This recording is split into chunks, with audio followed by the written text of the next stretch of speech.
আসসালামু আলাইকুম। কি অবস্থা সবার? আশা করি সবার ভর্তির পরীক্ষার প্রস্তুতি খুব ভালোভাবেই যাচ্ছে। তো রিসেন্টলি আমাদের ফেসবুক গ্রুপে যে পোস্টটা দিয়েছিলাম সেখানে হচ্ছে পোস্টে জাবির ইউনি ভর্তি পরীক্ষার প্রশ্ন সম্পর্কিত বিভিন্ন কনফিউশন ছিল অনেকে। তো ইন্ডিভিজুয়ালি সবাইকে হচ্ছে রিপ্লাই করাটা পসিবল হয় নাই। তো যার জন্য হচ্ছে সবার উদ্দেশ্যে একটা ভিডিও করে আর কি হচ্ছে তোমাদের সবাইকে সব কনফিউশন দূর করার একটা ছোট চেষ্টা করলাম আর কি। আচ্ছা, তো জাবির ইউনি ভর্তি পরীক্ষা এই বছর খুব সম্ভবত ডিসেম্বরের 20 তারিখের পরে এবং জানুয়ারি মাসের 10 তারিখের মধ্যেই হয়ে যাবে। এবং তোমরা তো জানোই যে প্রতি বছর জাবির ইউনিটের ভর্তি পরীক্ষা মেয়েদের জন্য আলাদা শিফট, ছেলেদের জন্য আলাদা শিফট থাকে এবং মেয়েদের হচ্ছে 160টা, ছেলেদের 160টা আসলে ভর্তি পরীক্ষা হয়, যেখানে অলমোস্ট 80,000-এরও বেশি স্টুডেন্টরা অ্যাপ্লাই করে। আচ্ছা, তো শুরুতে একটু মানবন্টনটা একটু রিক্যাপ করি। তোমরা অনেকেই জানো আসলে যে জাবির ইউনিট ভর্তি পরীক্ষার মানবন্টনটা ঠিক কেমন হয়ে থাকে।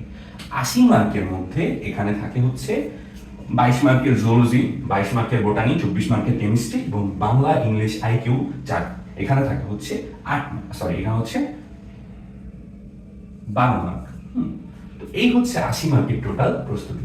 এখন অনেকের প্রশ্ন থাকে যে ভাই কাট মার্ক কত হয়। আচ্ছা, কাট মার্ক এখান থেকে হচ্ছে তোমার যদি তুমি 65টা এমসিকিউ কারেক্ট করো, 80টাও দাগাও, you are in safe position.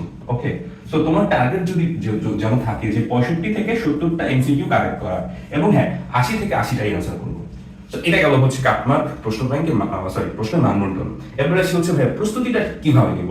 এখন প্রস্তুতি যারা নিচ্ছে তাদের মধ্যে দুইটা দল আছে। একটা হচ্ছে সেকেন্ড টাইমার অথবা ফার্স্ট টাইমার ডেডিকেটেডলি জাবির ইউনিট প্রিপারেশন নিচ্ছে, হয়তোবা তাদের জিপিএ একটু কম সেজন্য, বা হয়তোবা তাদের লাইফ সায়েন্স রিলেটেড সাবজেক্টে পড়ার ইচ্ছা অনেকের।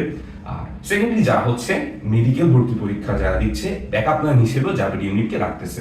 আচ্ছা, তো মেডিকেল ভর্তি পরীক্ষার্থীরাই বা মেডিকেল অ্যাসপিরেন্টরাই হচ্ছে ব্যাকআপ প্ল্যান হিসেবে জাবি কেন রাখে সেটার একটা এক্সপ্লানেশন আবার দিই। সেটা হচ্ছে এখানে জুলজি বায়োলজি পার্ট থেকে 44 মার্কস, কেমিস্ট্রি পার্ট থেকে 24 মার্কসের প্রিপারেশন কোয়েশ্চেন হয়। সো মেডিকেলের যারা অ্যাসপিরেন্ট আছে তারা হচ্ছে বায়োলজি আর কেমিস্ট্রিতে খুব ভালো একটা প্রিপারেশন থাকে, তো সেই জন্য তারা হচ্ছে এখানে অ্যাপ্লাই করে।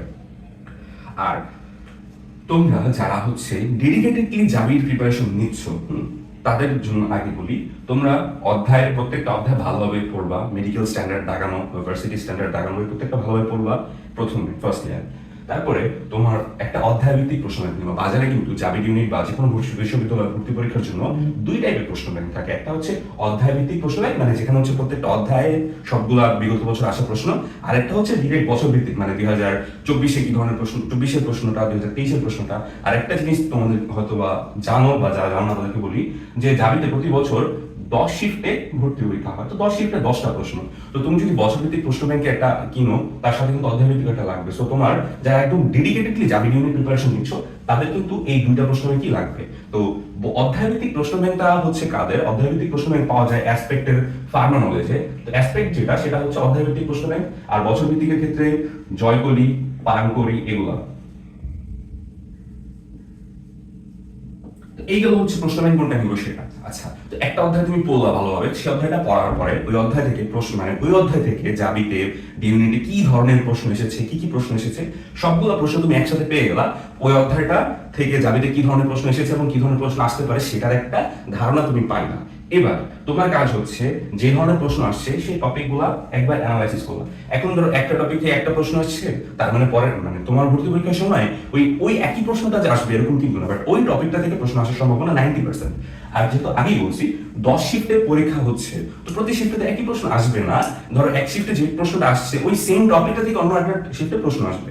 তো এই জন্য এখানে তোমার টপিক অ্যানালাইসিসটা খুব গুরুত্বপূর্ণ। আচ্ছা, তো এটা গেল হচ্ছে একটা অধ্যায় তুমি তোমার মতো করে পড়লা, পড়া শেষ হইলে হচ্ছে অধ্যায় ভিত্তিক প্রশ্ন ব্যাংক যেটা, সেটা খুললে সেই অধ্যায় থেকে সবগুলো আসা প্রশ্ন আবার পড়বা, টপিকগুলো আবার তুমি রিভাইজ করবা, শেষ। একটা অধ্যায় পড়া হলো। এভাবে একটা অধ্যায় করে তখন হচ্ছে হয়তো সাবজেক্টটা পড়া শেষ হলো। তো তারপর হচ্ছে তুমি যখন তোমার সিলেবাসটা মোটামুটি শেষ হবে, তখন হচ্ছে তুমি বছর ভিত্তিক প্রশ্ন ব্যাংক, তারপর হচ্ছে সেলফ টেস্ট, কাটমার্ক, এগুলো নিয়ে চিন্তা করতে পারো। আরেকটা বিষয় যেটা হচ্ছে তুমি প্রতিদিন একটা অধ্যায় বা দুটো অধ্যায় পড়তেছো, ইটস অলরাইট।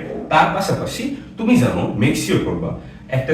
আচ্ছা, তো যখন তোমার এই অধ্যায় ভিত্তিক প্রশ্ন ব্যাংক আর হচ্ছে যে বছর ভিত্তিক প্রশ্ন ব্যাংক এগুলো তুমি পড়বে, ঠিক আছে, তুমি চেষ্টা করবে প্রতিদিন একটা বা দুইটা বছর ভিত্তিক প্রশ্ন সলভ করার, মানে একটা ফুল মডেল টেস্ট, 80টা কোশ্চেন সেটের মডেল টেস্ট হচ্ছে পড়ার ট্রাই করবে। আচ্ছা, তাতে কি হবে, তুমি যখন এমনিতে একটা অধ্যায় তোমার রিভিশন হচ্ছে, একটা অধ্যায় তোমার প্রত্যেকটা চ্যাপ্টার তোমার ডেইলি একটা বা দুইটা চ্যাপ্টার রিভিশন হচ্ছে, তার পাশাপাশি তুমি কিন্তু প্রতিদিন জাভিড ইউনিট ভর্তি পরীক্ষার প্রশ্ন সম্পর্কে একটা আলাদাভাবে ধারণা পাচ্ছ এবং এক সেট মডেল টেস্ট তুমি ধরে নিলাম তুমি এক সেট সলভ করতেছো, তো ধরে নিলাম তুমি এক সেট মডেল টেস্ট সলভ করতেছো। তো ডিসেম্বরের 20 তারিখে যদি ভর্তি পরীক্ষা হয়, আজকে নভেম্বরের 5 তারিখ, তোমার হাতে অলমোস্ট 45 ডেজ এর উপরে টাইম আছে। তো 40 দিন তুমি যদি 40টা মডেল টেস্ট সলভ করতে পারো, তুমি কিন্তু অলরেডি জাভিড ইউনিট ভর্তি পরীক্ষা মানে প্রশ্ন সম্পর্কে অনেকটা এক্সপার্ট হয়ে যাবে, একটা ভালো ধারণা পাবা। এবং কোন প্রশ্নগুলো কি ধরনের, কতটুকু প্রশ্ন রিপিট হচ্ছে, ওই প্রশ্নগুলো মানে কেমন টাইপের হয়, কোন প্রশ্নগুলো ছেড়ে দিতে হবে, কোন প্রশ্নগুলো অ্যান্সার করতে হবে, এটা সম্পর্কে তুমি নিজে কিন্তু একটা খুব ভালো ধারণা পাবা। তো কোনোদিন যদি তোমার পড়া আধা ঘন্টা কমও হয়, তুমি এই জিনিসটা কখনো ছাড়বা না, এটা তোমার জন্য যাতে মাস্ট হয়। আর টপিক অ্যানালাইসিসটা হচ্ছে প্রত্যেকটা অধ্যায় পড়ার সাথে সাথে সেই টপিকগুলো অ্যানালাইসিস করা ভালো হবে। আর এই যে সেলফ টেস্ট, এটা তো হচ্ছে বছরভিত্তিক প্রশ্ন ব্যাংকের সাথে। এবার আসে হচ্ছে কাটমার্ক। তো তুমি যখন একটু মোটামুটি প্রো হয়ে যাবা, মানে সিলেবাস তোমার শেষের দিকে, বা এখন হয়তো অনেকের সিলেবাস শেষের দিকে, তো তোমরা হচ্ছে কাটমার্ক নিয়ে ভাববা। তো তোমরা চেষ্টা করবা প্রত্যেকটা সেটে 70টা এমসিকিউ কারেক্ট রাখার। নাম্বারটা একটু বেশি মনে হতে পারে অনেকের কাছে, বাট টু বি অনেস্ট এটা রিয়ালিটি। যদি তুমি বাসায় বসে 70টা এমসিকিউ কারেক্ট করতে পারো 80টার মধ্যে, পরীক্ষা হলে তোমার 60 থেকে 65টা এমসিকিউ কারেক্ট হবে, এবং যেটা জাভিড ইউনিটে সেফ জোন। আর আরেকটা জিনিস আমি বলতেছি হচ্ছে, একদম শিওর যে তুমি এই প্রশ্নটার উত্তর জানো না, একদমই শিওর, সেক্ষেত্রে হচ্ছে তুমি দাগাবা না, বাট আন্দাজের উপর হইলো 80 থেকে 80 দাগায় দিয়ে আসবা। কারণ হচ্ছে এখানে নেগেটিভ মার্কিং মাত্র 2.0। তো তুমি যদি 5টা প্রশ্ন অ্যান্সার করো, ওই 5টা থেকে একটাও যদি হয়ে যায়, বাকি 4টার জন্য কাটা যাবে 0.8, আর একটা কারেক্ট হওয়ার জন্য তুমি হচ্ছে 0.20 এক্সট্রা মার্ক পাবা। আর অ্যাডমিশনে 0.20 এক্সট্রা মার্কের গুরুত্ব তো তুমি ভালোভাবেই জানো। তো কাটমার্কের বিষয়টা কেন, এবার এসে হচ্ছে কোন সাবজেক্ট কিভাবে পড়বা, ঠিক আছে? তো আমি সবার আগে সবার যে গুরুত্বপূর্ণ প্রশ্ন, যেটা বাংলা ইংলিশ আইকিউ কিভাবে পড়বো। তো এই যে একটা বছরভিত্তিক প্রশ্ন ব্যাংক বা অধ্যায়ভিত্তিক প্রশ্ন ব্যাংক, এটার যেখানে আইকিউ বাংলা ইংলিশ পার্টটা আছে, ওইখানে যেই সব টপিকগুলো আছে, যেমন অ্যাসপেক্টের মধ্যে বাংলা ইংলিশ আইকিউ টপিকটা আলাদা করে দেওয়া আছে, তো ওইখানে যা আছে ওই টপিকগুলো পড়লেই এনাফ, আর কিছু লাগবে না বিগত বছরের প্রশ্ন। এরপরে জুলজি, বায়োলজি মানে বোটানি, যারা মেডিকেলের প্রিপারেশন নিচ্ছ এখন পর্যন্ত, তোমরা যেভাবে পড়তে থাকো, এর পাশাপাশি জাভিড ইউনিটের অধ্যায়ভিত্তিক প্রশ্ন ব্যাংকটা একটু দেখবো পাশাপাশি আপাতত মেডিকেল ভর্তি পরীক্ষার আগ পর্যন্ত। তো মেডিকেল ভর্তি পরীক্ষার পরে আরো একটা গাইডলাইন দিব মেডিকেল প্রিপারেশন যারা নিচ্ছ তাদের জন্য, আর যারা ওভারঅল শুধুমাত্র জাভিড ডেডিকেটেড পড়াশোনা করতেছো তাদের জন্য তো বললাম কিভাবে কি করতে হবে। তো Bangla English IQ only question bank is enough. আর জুলজি বোটানি এই তিনটার জন্য হচ্ছে কোশ্চেন ব্যাংক প্লাস হচ্ছে টেক্সট বুক, আর কিছু লাগবে না, নোটও দরকার নাই। কোশ্চেন ব্যাংকে যে ডিফারেন্ট টাইপের কোশ্চেনগুলো পাচ্ছ, সেগুলো তোমার টেক্সট বুকের যে টপিকের ইনক্লুডেড সেখানে এসে লিখে রাখবা। আর একটা রিয়েল লাইফ ডেমো দিয়ে দিই যে হচ্ছে জাভিড ইউনিট ভর্তি পরীক্ষার প্রশ্নগুলো কিভাবে অন্যান্য ভার্সিটি থেকে ডিফারেন্ট হয়, আর কেন তোমার টপিক অ্যানালাইসিস করা খুব বেশি জরুরি। তো এই যে আমাদের হাতে কেমিস্ট্রি বইটা অনেক পুরানো, এখান থেকে একটা টপিক যদি আমরা বের করি, যে হচ্ছে নাইট্রোজেন সংবদ্ধকরণ বা নাইট্রোজেন ফিক্সেশন, সেটা হচ্ছে পরিবেশ রসায়নের একটা টপিক।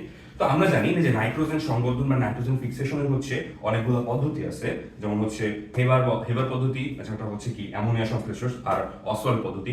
এই দুই পদ্ধতি থেকেই প্রশ্ন আসতে পারে। এখন কোন শিফটে হচ্ছে ধরো হচ্ছে হেবার বস পদ্ধতি থেকে আসলো, কোন শিফটে অসওয়াল্ড লঘুকরণ পদ্ধতি থেকে আসলো, ঠিক আছে?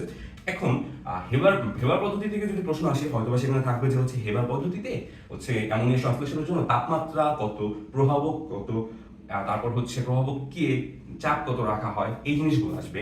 সো তুমি প্রশ্ন ব্যাংকে একটা প্রশ্ন পাইলা, ধরলাম একটা প্রশ্ন পাইলা যে হচ্ছে হেবার বস পদ্ধতিতে অ্যামোনিয়া সংশ্লেষণের জন্য হচ্ছে মানে চাপ কতটুকু থাকতে হয়। তো তুমি কি শুধু ওই প্রশ্নটা বলবা, শুধু ওই প্রশ্নটা বললে ওইটা যদি রিপিট হয় তাহলে তুমি এটা পারবা, আর যদি ওইটা রিপিট না হয় সেটা কিন্তু তুমি পারবা না। তো তোমার কি করতে হবে, পুরো টপিকটাই দেখতেছো কিনা জানি না, এখানে যে পুরো টপিকটা দেওয়া আছে, মানে টপিক বলতে পুরো ইনফরমেশন যা যা দেওয়া আছে হেবার পদ্ধতি সেটা, যদি হেবার পদ্ধতিতে কিন্তু এখান থেকে 4টা প্রশ্ন হয়ে যাচ্ছে। আবার তার পাশাপাশি অসওয়াল্ড পদ্ধতিতে, যে অসওয়াল্ড পদ্ধতিতে নাইট্রিক অক্সাইড বা নাইট্রোজেন ডাইঅক্সাইড দিয়েও হচ্ছে কিন্তু সংশ্লেষণ করা হচ্ছে। সো এই দুইটা পুরোটা করবা। এখান থেকে কিন্তু হচ্ছে ব্যতিক্রম ধর্মী প্রশ্ন যেটা, সেটা হচ্ছে মানে অসওয়াল্ড পদ্ধতিতে কিন্তু হচ্ছে অ্যামোনিয়াকে ব্যবহার করা হয় নাইট্রিক অ্যাসিড সংশ্লেষণের জন্য। তো এই জিনিসগুলো ভালোভাবে পড়বা। সো আশা করি বুঝাইতে পারছি যে প্রশ্নগুলো ঠিক কিভাবে হয়। তো এই যে নাইট্রোজেন ফিক্সেশন একটা টপিক, এখান থেকে কিন্তু 10টা প্রশ্ন হয়ে যাচ্ছে। মানে যদি ধরো পরীক্ষার প্রশ্ন আসে নাইট্রোজেন টপিক থেকে বা নাইট্রোজেন ফিক্সেশন টপিক থেকে, তাহলে পুরো টপিকটা তোমার ভালো করে পড়তে হবে, কারণ হচ্ছে 10টা শিফটে যে কোনো একটা প্রশ্ন আসতে পারে। সো এইভাবে হচ্ছে কেমিস্ট্রিটা পড়া উচিত। আর এর পাশাপাশি এটা তো হচ্ছে ওভারঅল একটা গাইডলাইন ভিডিও ছিল, আমি এর পাশাপাশি হচ্ছে তোমাদেরকে কেমিস্ট্রি, জুলজি, বোটানি তিনটা আলাদা আলাদা হবে আরেকটা গাইডলাইন ভিডিওতে টপিকগুলো অ্যানালাইসিস করে দেখা দেবো কোন টপিকগুলো বেশি ইম্পর্টেন্ট, কোনটা কম ইম্পর্টেন্ট, কোনটা কিভাবে করবা। তো আজকের ভিডিও থেকে আশা করি তোমরা সবাই হচ্ছে ধারণা পাইছো। এর পাশাপাশি যদি আরো কোনো কনফিউশন থেকে থাকে কারো, বা সাবজেক্ট চয়েস কোন সাবজেক্ট, এগুলো হচ্ছে আমরা অ্যাডমিশনের পরে হচ্ছে আলোচনা করব, সমস্যা নাই। তো ততদিন পর্যন্ত তোমাদের পড়াশোনা চালায় যাও। এই অধ্যায় ভিত্তিক আর বছর ভিত্তিক প্রশ্ন ব্যাংক এই দুটা থিওরি মাস্ট ফলো করবা, মাস্ট অ্যাপ্লাই করবা। কারণ হচ্ছে আমি এই থিওরিটা অ্যাপ্লাই করে হচ্ছে আমার কাছে খুবই কাজে দিচ্ছে, এবং আমার স্টুডেন্ট যাদেরকে অ্যাপ্লাই করতে বলছে তারা খুব ভালোভাবে হচ্ছে ক্র্যাক করতে পারছিল। এই থিওরিটা কাজে লাগাবে, এই ফর্মুলাটা অ্যাপ্লাই করে আমি নিজেও হচ্ছে জাভিড ইউনিট ভর্তি পরীক্ষায় 38তম হয়েছিলাম। আশা করি তোমরা খুব ভালো করতে পারবা। আর আমি নিজে অ্যাপ্লাই করছি, আমার স্টুডেন্টকেও অ্যাপ্লাই করতে বলছি, তাদের ক্ষেত্রেও কাজে দিচ্ছে, আই হোপ তোমাদের ক্ষেত্রেও কাজে দিবে। সো ভিডিওটা যদি তোমাদের ভালো লাগে, তোমাদেরকে বলতেছি হচ্ছে যে জাস্ট একটু জানাও যে আর কিছু জানার আছে কিনা। আজকের জন্য এই পর্যন্তই, তোমাদের জন্য শুভকামনা, দেখা হবে হচ্ছে ক্যাম্পাস।